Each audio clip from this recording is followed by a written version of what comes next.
16. Sócrates. Chegamos finalmente, por meio de muitas dificuldades, a praticamente estabelecer que na alma de todo homem subsistem as mesmas partes que compõem um estado dispostas na mesma hierarquia. Glauco. Sim. Sócrates. Não é, pois, inevitável que também o indivíduo seja sábio como estado e pela mesma razão? Glauco. Por certo. Sócrates. E que, se o indivíduo é corajoso, também o estado seja pela mesma razão e da mesma maneira, e ainda que em cada virtude o indivíduo e o estado procedam de modo concorde? Glauco, sim, é de todo necessário admiti-lo. Sócrates, assim, Glauco, não receio dizer que um homem é justo da mesma maneira pela qual o Estado é justo. Glauco, também essa é uma consequência necessária. Sócrates, não nos esquecemos, contudo, de sublinhar que o Estado é justo porque cada uma das três classes que o compõem cumpre sua própria função. Glauco, não me parece que o tenhamos esquecido. Sócrates, torna-se necessário, pois, relembrar que também cada um de nós será justo e exercerá a própria função quando cada uma de nossas faculdades exercer a própria função. Glauco, convém realmente tê-lo sempre presente. Sócrates, logo, a faculdade racional compete o comando porque é sábia e vigia toda a alma, ao passo que a faculdade emocional deve ser sua fiel aliada? Glauco, exatamente. Sócrates, como dizíamos antes, não seria pela colaboração da música e da ginástica que entram em acordo, uma nutrindo-a e fortalecendo-a com belos discursos e ensinamentos, enquanto a outra amenizando-a com seus conselhos e aplacando-a com a harmonia e o ritmo? Glauco, sem dúvida alguma. Sócrates, essas duas faculdades, se assim alimentadas se tornarem realmente habituadas e instruídas para cumprir a sua própria função, haverão de dominar a faculdade concupiscível que na alma de todo homem ocupa a extensão maior e é por natureza insaciável por dinheiro.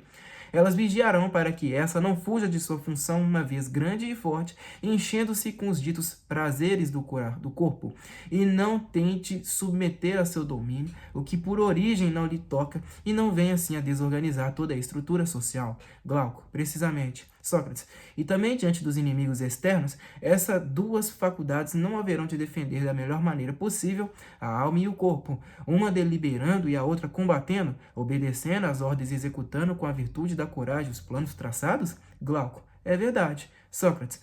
Por isso, acho que dizemos que um homem é corajoso quando a sua faculdade emocional conserva, por meio das dores e dos prazeres, os preceitos racionais sobre o que há a temer ou não.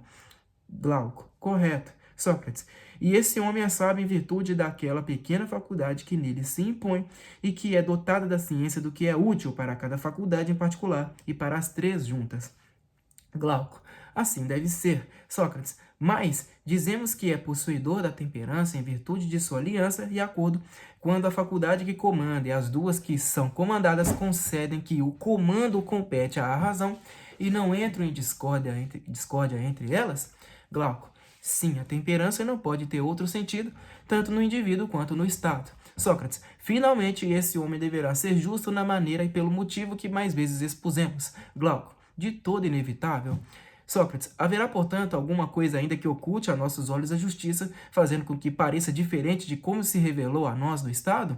Glauco, parece-me que não. Sócrates, mas se ainda persiste alguma dúvida em nosso íntimo, podemos confirmar esta tese recorrendo a um exemplo banal. Glauco, qual? Sócrates, se, com relação ao nosso Estado e ao indivíduo modelado à sua imagem por natureza e por educação, devêssemos decidir de comum acordo se tal pessoa poderia receber sem depois restituir um depósito de ouro ou de prata, quem, segundo seu parecer, atribuiria semelhante ação a ele antes que a aqueles que não são como ele? Glauco, ninguém. Sócrates, esse homem não seria igualmente incapaz de cometer sacrilégios, furtos, de trair seus companheiros na vida privada ou do Estado na vida política? Glauco, certamente seria incapaz. Sócrates, além disso, não seria por nada infiel aos juramentos e a qualquer outro acordo. Glauco, como poderia sê-lo? Sócrates, qualquer um, exceto ele, poderia cometer adultério, abandonar os pais e ofender os deuses. Glauco, sem dúvida. Sócrates, e tudo isso não se deve talvez ao fato de que cada uma das suas faculdades internas exerce sua própria função com relação ao comando e à obediência? Glauco, sim, essa e não a outra é a causa. Sócrates, você continua, portanto, acreditando que a justiça seja diversa daquela faculdade que assim torna os indivíduos bem como os estados? Glauco, por Zeus, não. 17. Sócrates. Vemos agora completamente realizado o sonho que, como dizíamos quando nos propusemos a fundar o nosso Estado, nos levava a suspeitar que um Deus nos poderia guiar para encontrar o fundamento e o critério da justiça. Glauco, isso mesmo. Sócrates, em nosso auxílio, porém, Glauco, tínhamos uma imagem da justiça, isso é, que o homem apto para ser sapateiro não fizesse outra coisa senão aquilo, e assim também o carpinteiro, e todos os outros artesãos de igual modo. Glauco, assim parece. Sócrates, com efeito a justiça, pelo que parece, seria algo similar, mas ela não diz respeito ao comportamento externo, mas ao interior que envolve realmente o próprio indivíduo e as suas faculdades. Graças a ela, o homem justo não permite a nenhuma das três características de sua alma exercer funções das outras duas, criando-se obstáculos recíprocos.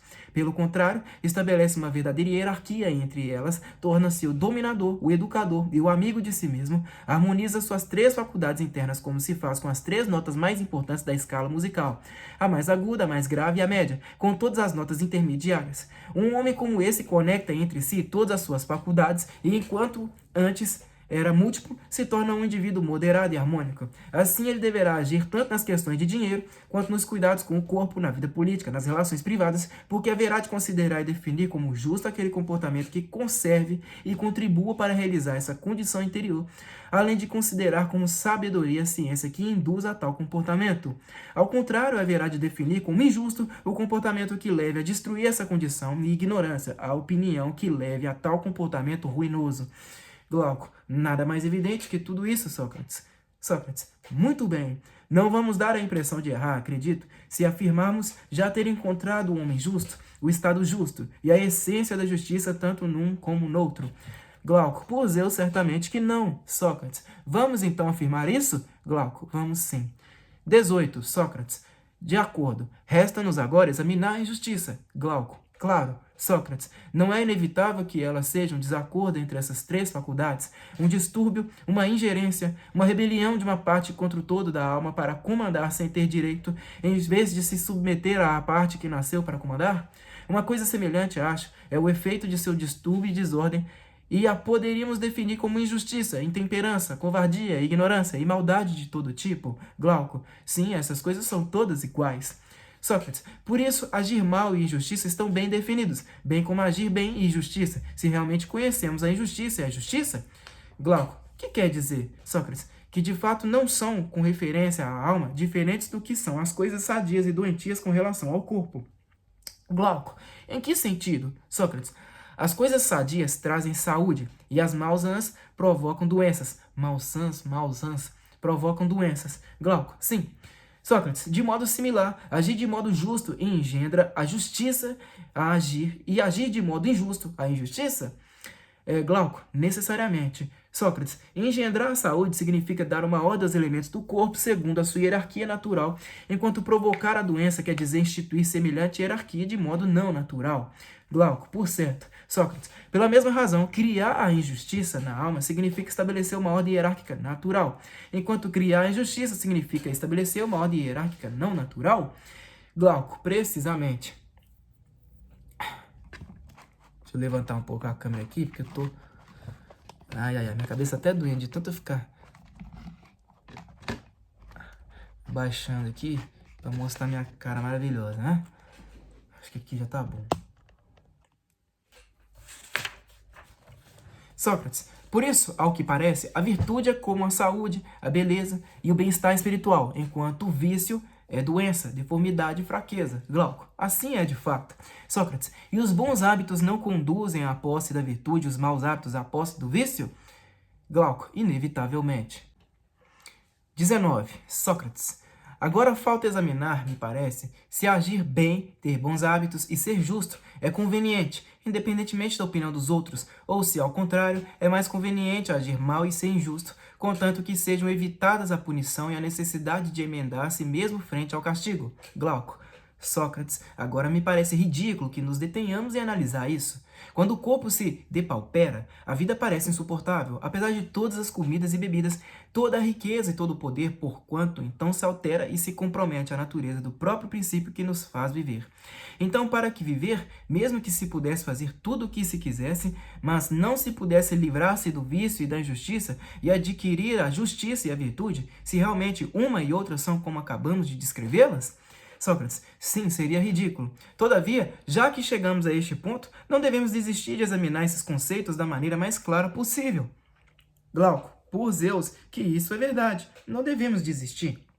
Sócrates, vamos, pois, esquadrinhar quantas são as formas do vício, segundo a minha opinião, pelo menos aquelas dignas de consideração. Glauco, pode falar que estou atento. Sócrates, da altura que chegamos em nossa discussão, vejo uma só espécie de virtude, mas sem contar as formas do vício, 4 das quais merecem especial atenção de nossa parte. Glauco, o que você quer dizer? Sócrates, talvez o número das formas da alma corresponda ao número de formas de governo. Glauco, quantas seriam? Sócrates, existem 5 formas de governo e 5 formas da alma. Glauco, diga-me então quais são. Sócrates, pretendo dizer que a forma de governo por nós exposta é única, mas poderia receber 2 designativos. De fato, se um só homem assume particular autoridade entre outros governantes, esse homem pode ser chamado de monarquia. Esse homem assume particular autoridade entre outros governantes. De fato, se um só homem assume particular autoridade entre outros governantes, esse governo, pode ser chamado de monarquia, ao passo que se o poder está distribuído entre várias pessoas, chama-se aristocracia. Glauco, é verdade. Sócrates, aqui, a meu ver, se trata de uma forma única.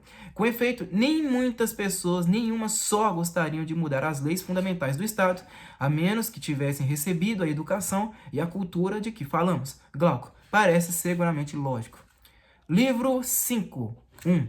Sócrates, considero, portanto, bom e correto o Estado com semelhante forma de governo, e assim também defino o indivíduo segundo esse modelo.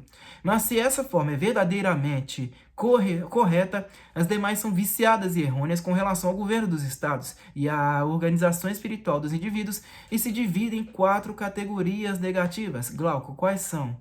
Eu me preparava para enumerá-las de imediato, segundo a sua ordem genética, quando Polemarco, que estava sentado pouco distante de Adimanto, estendeu o braço e o puxou para junto de si pela capa na altura do ombro, e, inclinando-se, sussurrou aos ouvidos dele algumas palavras, das quais captamos apenas o seguinte: vamos deixá-lo continuar ou não? De modo algum, respondeu Adimanto, mas já em voz alta. Sócrates, a quem vocês não querem deixar continuar? Adimanto, a quem, senão a você? Sócrates, a mim? E por quê? Adimanto, porque nos parece que você está desleixando e pretende saltar um capítulo inteiro do discurso que não é de somenos importância, só para evitar de esclarecê-lo. Você julga que poderá nos escapulir depois de ter dito apenas no tocante às mulheres e às crianças que os amigos teriam em comum seus haveres? Sócrates, e não é exatamente assim, Adimanto? Adimanto, certamente, mas este exatamente assim requer, como tudo o resto, uma explicação sobre as modalidades dessa comunhão, porquanto delas pode existir muitos tipos. Não omita, portanto, dizer a qual dessas você se refere.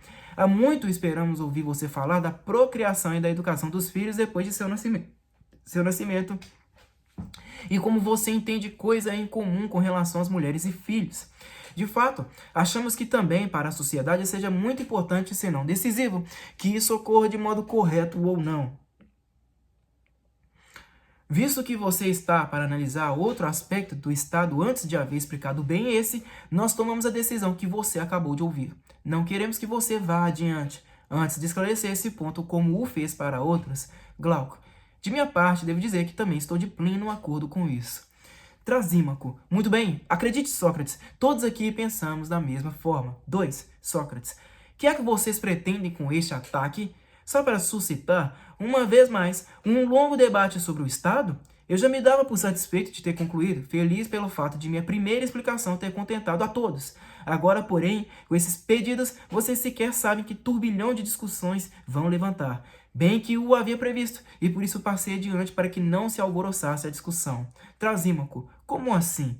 Você achava que todos nós teríamos vindo aqui para encontrar ouro e não para escutar discursos? Sócrates, sim, mas dentro de certos limites. Glauco, as pessoas inteligentes, Sócrates, acham que os limites para escutar discursos desse tipo se estendem por toda a vida. Não se preocupe conosco, portanto, uma vez que não se furte a responder às nossas perguntas. Por qual elo comum estariam ligados os defensores com relação às mulheres e aos filhos e à educação dos jovens no período que decorre entre o nascimento e a escola, o qual deve provavelmente ser também a idade decisiva para eles? Procure explicar tudo isso. Sócrates: não é nada fácil, meu bom amigo. De fato, isso suscita objeções ainda maiores das que abordamos até agora, porque as coisas que vou dizer pareceriam impossíveis, e mesmo que não o fossem, não seriam aceitas como as melhores. Por essa razão, hesito em falar delas, receando que o meu discurso seja tomado como pura fantasia, caro amigo. Glauco, não precisa ter receio, pois você estará falando não a ignorantes, nem a céticos ou maliciosos. Sócrates, você anda dizendo isso, caro amigo, para me infundir coragem. Glauco, exatamente. Sócrates, pois então fique sabendo que as suas palavras produzem um efeito contrário. Se de fato eu estivesse convencido do que digo, o encorajamento seria oportuno, porque entre amigos inteligentes se pode falar com absoluta tranquilidade e confiança sobre as coisas mais importantes e delicadas, contanto que, obviamente, se esteja convencido da verdade. Quando, porém, como ora acontece, fala um homem que tem dúvidas e com parcos argumentos, é muito perigoso. Não que se receie parecer ridículo, porquanto seria temor pueril, mas o receio reside no fato de não conseguir atingir a verdade e induzir os próprios amigos ao erro exatamente em questões em que o erro é menos admissível. Invoco, portanto, Adrastes e Glauco por aquilo que vou dizer.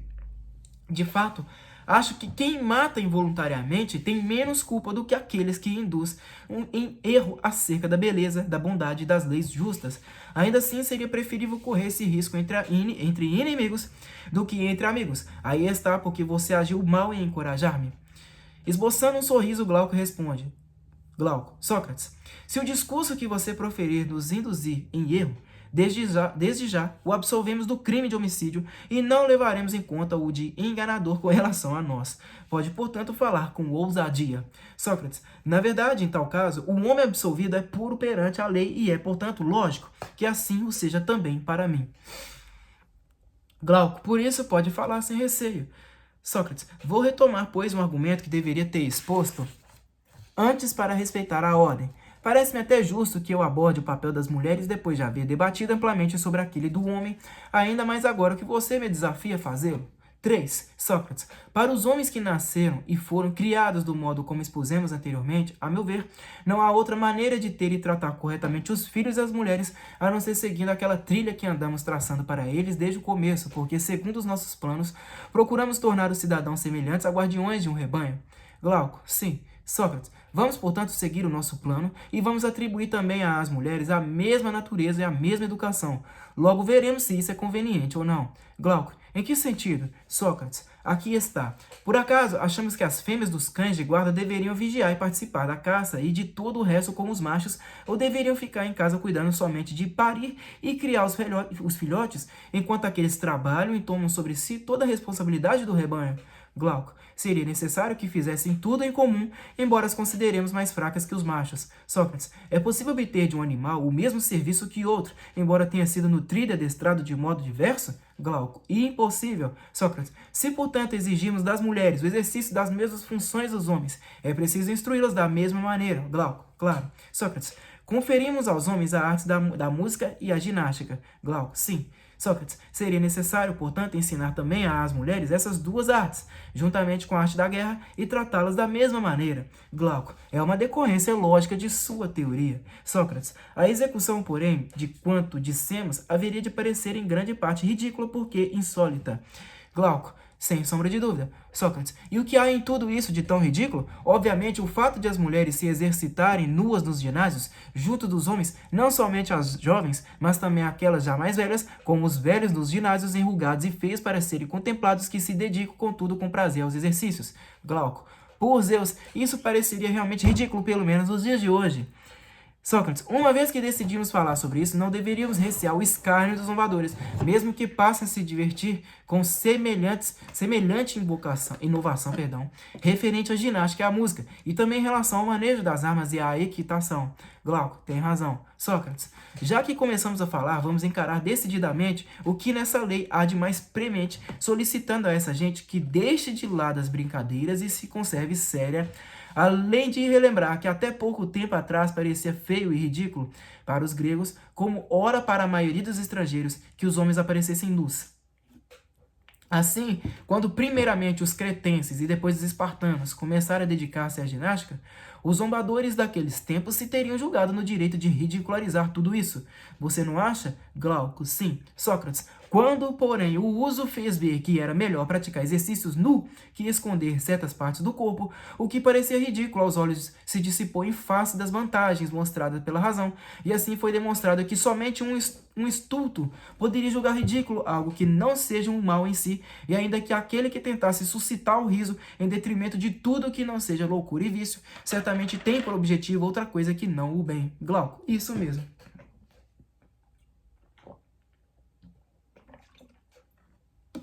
4. Sócrates.